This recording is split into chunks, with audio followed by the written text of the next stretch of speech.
Like every good TikTok, a single-player video game needs to have a good hook to suck the player in for the ride. The Legend of Zelda Tears of the Kingdom knows this and executes masterfully with its introduction to the story and gameplay. I feel like in Breath of the Wild, its intro on the Great Plateau relies on the mystery and intrigue of this new Hyrule with future technology to grip the player. But with Tears of the Kingdom, we're already familiar with that Hyrule in this game engine. If Tears of the Kingdom was going to grab your attention, it needed a new angle. I think the question on everyone's minds going into this game is, how does Tears of the Kingdom evolve past Breath of the Wild to create something that is the same, but expands to create a new experience? Well, I'm not gonna lie, I was skeptical at first, but after watching Breath of the Wild YouTube videos for the past 2 weeks, I was hyped to find out. Spoilers, by the way. The game starts this time with an intro sequence and cutscenes. Link and Zelda are immediately together in a way unlike any other Zelda game before. They are companions, exploring the depths under Hyrule. We know from Breath of the Wild that Link and Zelda have a past history together and are quite fond of each other. She's not just some princess our character barely knows or some pirate girl that insults us at every turn. She's our equal this time around. We're friends, or romantically involved, who knows? I mean, I don't know if Link's got enough Riz to keep that Zeldussy on lock, you know? But it's a unique feeling that hasn't been established in Zelda before, and I enjoyed this new direction a lot. So under Hyrule Castle, there's this strange gloom that is apparently making Hylians sick, and we're investigating this together when we come across this art on the wall. It depicts an ancient tale of a war where two races, one from the sky, one from the ground, unite to fight against Ganon's army, and Ganon's in human form, yada yada yada yada, backstory, okay. But we quickly move past this room. Oh, fuck. This is some fucking Elden Ring shit, man. That's Radagon. Immediately, my heart was racing, and you're like, oh fuck. Human Ganon is back, baby. I already knew this from trailers and stuff, but it was still really cool. The scene culminates with us disrupting the seal that is trapping Ganon. If you're a perceptive little guy, you'd have noticed that Link has full health and full stamina, but in this scene, Ganon overpowers Link and the Master Sword and drains Link back to 3 hearts. He also destroys the Master Sword and fries Link's arm black, just like Mama's cooking. He does this all while looking like a decrepit corpse. So that makes me think, oh fuck, this guy's powerful if his ancient corpse is beating my ass right after waking up from an ancient slumber. Zelda gets this legendary apostrophe, and Ganon talks his shit, then the chamber begins to collapse. Link is unable to catch Zelda as she's falling, and she disappears into a gleam of light. Ganon also falls into the abyss, but Link is saved by the magic floaty hand that was previously lifeless and plunged into Ganon's chest. Oh yeah, and Hyrule is floating now. Nintendo just loves a castle being ripped from the ground into the sky. So the stage is set. Ganon's back, now what? Link awakens after passing out with the floaty arm now attached to himself. He is greeted by an unknown voice actor telling him he saved his life and replaced his arm. We pick up the damaged Master Sword to take with us, and we're on our way. After touching this new green technology terminal with our glowing hand and exiting the chamber, we are greeted with the floating islands in the sky. Then we hit a fat skydive with this beautiful view above the clouds, and a title card appears, until we land into this pool on the skylands below. Now that fall would surely kill us, but you just gotta get used to thinking like that because it's gonna happen a lot. A gripping intro setting us up for the epic adventure ahead of us. But we're not done. For my definition of an intro sequence, it's equivalent to the Great Plateau segment of Breath of the Wild. So let's call the entirety of this Great Sky Island the intro sequence. Call it a tutorial island. After getting Zelda's Nintendo Switch with a camera and learning about these ancient robots, some helpers, some enemies, we reach the Temple of Time. Wait, Temple of Time? And it's sealed? Just like Ocarina of Time? Holy shit, that's badass. We're greeted by Rauru, conveniently bearing the title Source of the Right Arm. He tells us that we need these light orbs to cleanse our arm of evil Ganon gloom or whatever to enter the temple and meet Zelda. So I'm like, oh cool, Zelda's just in the temple, she's not gone, which was wrong of me to presume, but whatever. Then the game lets us wander towards the shrines. The Great Sky Island is a fairly linear place for now because we don't have the paraglider to traverse and our stamina is limited. The area is gorgeous, and after proceeding to this giant wasp nest that is apparently what the new design for the shrines are, we enter a portal to the Shadow Realm, our first shrine. The first ability the game gives us is like Magnesis, but it can pick up any object? Sounds OP, but wait, there's more. We can fuse any object together to create things? What in the Gary's Mod welding type shit? The puzzle solving possibilities increase tenfold with abilities like this. It intrigues you to want to play and unlock more of these crazy ancient abilities and see what you can create with it. So you head off into the world, welding a lot of wood together to create bridges and rafts and zipline platforms to help us traverse and make up for our lack of mobility. While exploring your new abilities, you're bound to run into some Koroks. Korok seeds are back, and once again they're hidden everywhere. It really slowed down my thinking while playing to stop and look around for potential Korok seed puzzles. The game hides them so cleverly, and it becomes more of a scavenger hunt type of collectible rather than the monotonous kind of collectible that other games feature. But now there are new Korok puzzles that utilize all your new abilities. Very nice evolution revolving around this continued feature. The path breaks off a bunch, giving you opportunities to utilize your new abilities and traverse the floating islands. It's completely optional, of course, but I found myself wanting to diverge off the intended path to acquire new items and weapons. At one point, I figured out that these PC power supply looking platforms are just floating, so you can move them over gaps to traverse the floating islands and get more stuff. The game gives you lore and even tutorial text, but it's completely optional because you yourself have to choose to talk to the NPC robots in Rauru. They basically just tell you that these robots were created to do chores for the ancient people, and the enemies are security robots that were there to protect the civilization from invaders. At the next shrine, we get the fuse ability, which allows us to fuse objects and items in the world to our weapons. You can fuse rocks with swords to create these massive blunt weapons that can destroy rocks in your way without bombs. You can fuse sharp rock shards to wood planks to create axes and chop down trees. You can even fuse things to arrows. The game teaches you in the shrine to fuse these fire fruit to the tip of your arrows to create your own fire arrows. Later on, you fuse these plants that give off light to your arrows to light the way through a cave like a goddamn scout in Deep Rock Galactic. My mind was blown. At one point, there was a mini boss that I fought, and after killing it, it dropped this item that I couldn't pick up, but I could grab it with the Ultra Hand ability. I was so confused at what this was and why the boss dropped it. But then, the realization hit me. Oh, can I fuse it to a weapon? Wait a minute. Dude, plus 10 attack. I figured it out. See that?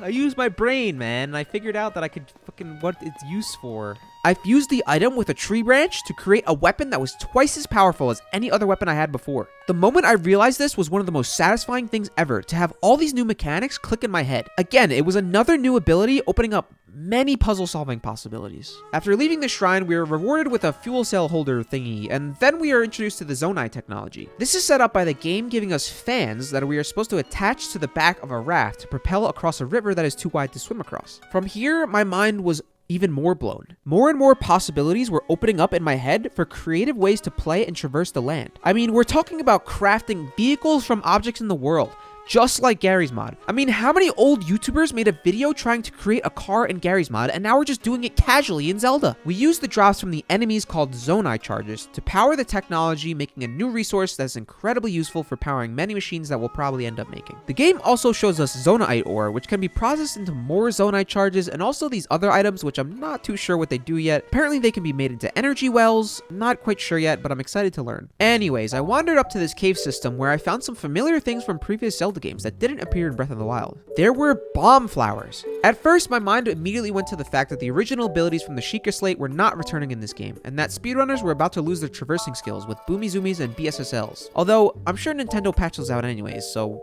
whatever. But still, I was bewildered. So bombs are back as flowers? They're not just like an infinite ability that I have?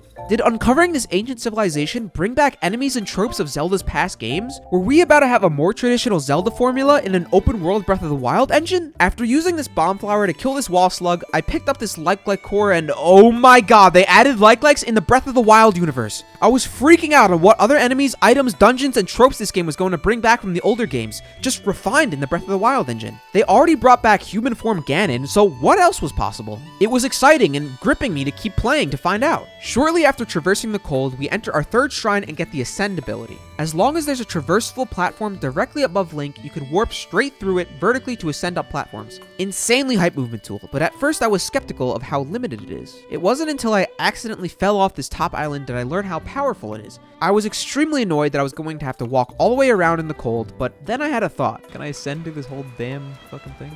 If I just walk under the island I just fell off of, could I warp back up with the new ability? Sure enough, Link zoomed all the way back up from where I fell, and I was filled with satisfaction. Are you fucking kidding me? Wait, it's so busted. Hello?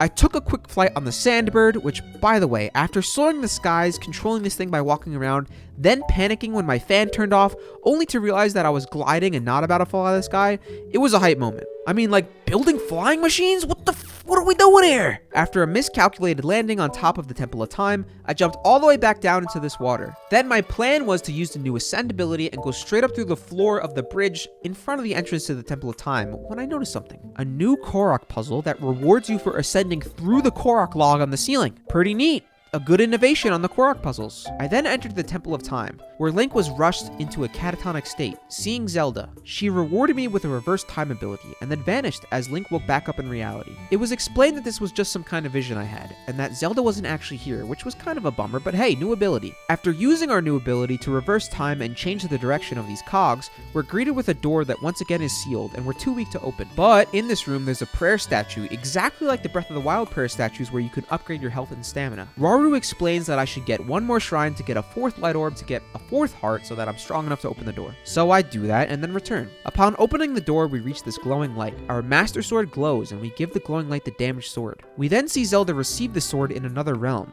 meaning the glowing light was some kind of portal. That made me think this. Did Zelda get transported back in time?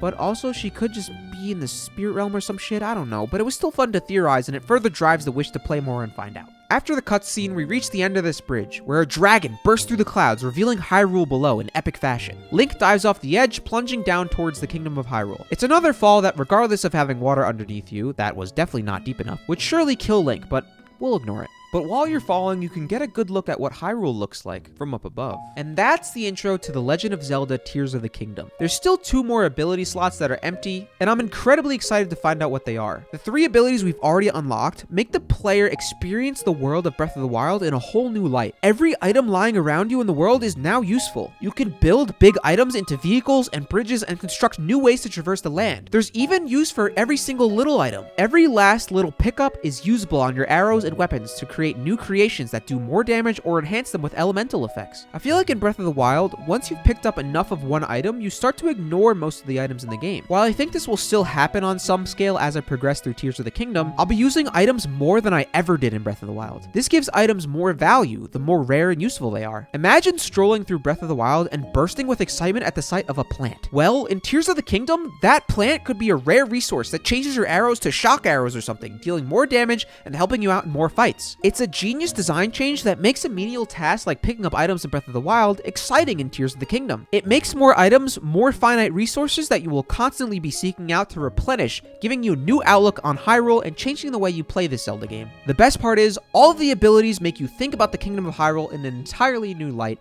using gameplay. It's a completely different and refreshing experience from when I played Breath of the Wild. Not to mention, we haven't even explored Hyrule yet, and the kingdom is bound to be a little bit different from Breath of the Wild. When we last saw it, the Kingdom of Hyrule was in disarray, with Calamity Ganon owning the castle. But between the end of Breath of the Wild and the beginning of Tears of the Kingdom, there had to be some kind of rebuilding and reconstruction of the Kingdom of Hyrule. So we have a new and improved Hyrule, and now we have the verticality and diversity that the floating islands provide. I'm genuinely impressed with what I've seen so far. Honestly, I have no clue how this game and Pokemon Scarlet and Violet are made by the same company, because the quality and attention to detail in Zelda is 10x what Pokemon provides. It's like Pokemon is just Nintendo's cash cow, and they have no care in the world with how shitty Game Freak makes the game, because regardless, it's gonna make them money. Pokemon definitely has a more rushed game development timeline, considering how frequent they release a Pokemon game, and honestly, if they're not losing sales, then why should they bother increasing in quality? It just makes you wonder what the new Pokemon game could have been if it was giving the same care that Nintendo gives Zelda and Mario games. So yeah, let me know your thoughts on Tears of the Kingdom in the comments. I'll be happily continuing my playthrough live on Twitch, so come join me if you want, and subscribe to the YouTube for more of me. I love how upon landing in Hyrule, I saw this construction site with materials that clearly are just there for you to build a car or something. But it also makes sense as to why they would be there, with Hyrule rebuilding after the events of Breath of the Wild. I mean, just look at this dirt road! They didn't have those before!